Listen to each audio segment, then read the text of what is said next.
साबित कीजिए ओवैसी जी अपनी देशभक्ति। नहीं बोलूंगा। साबित कीजिए अपनी देशभक्ति। अरे मैडम, मैं जिंदगी में जब यहां से चला भी जाऊंगा ना, तो मेरे आने वाली 10 नस्लों को ये पूछते रहेंगे अपनी देशभक्ति साबित करो, भाड़ में जाए। मैं इन लोगों के देशभक्ति का सर्टिफिकेट लेने का मोहताज नहीं हूं। मैं जूती पर रखता हूं इनकी देशभक्ति के सर्टिफिकेट को। मैं भारत का वफादार हूं और रहूंगा इंशाअल्लाह ताला। अब रहा सवाल कि ये मुसलमान जिन्ना सुधार, कितने मुसलमानों ने वोट दिया था मुस्लिम लीग को? क्या यूनिवर्सल सफरेज था जब कि हर कोई मुसलमान वोट दे सकता था? वोट डालने का मियार था जो जमींदार थे, जो नवाब थे, जिनके पास इतनी आमदनी का हिस्सा था।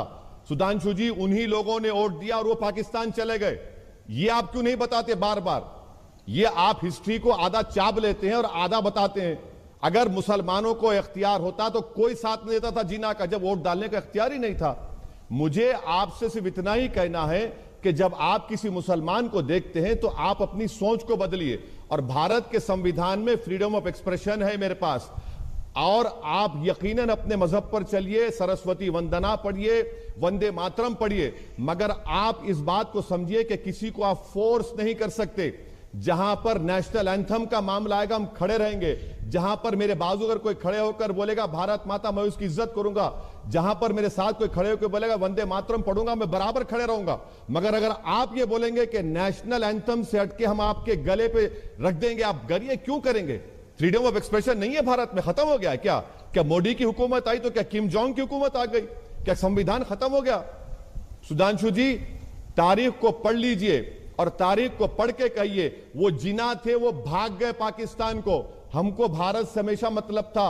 और याद रखिए, जितने भारत में कब्रिस्तान है, कभी जाइए उन कब्रिस्तानों में, वो हमारी वफादारी की निशानी है। हमारे बुजुर्ग आज भी सीना तान कर वहां पर सो रहे हैं, और मैं कभी भी अपनी वफादारी को किसी के सामने साबित नहीं करूंगा। भाड़ में जाए, जो करना है कर लो मुझे आप। मैं भारत का था, भारत का रहूंगा।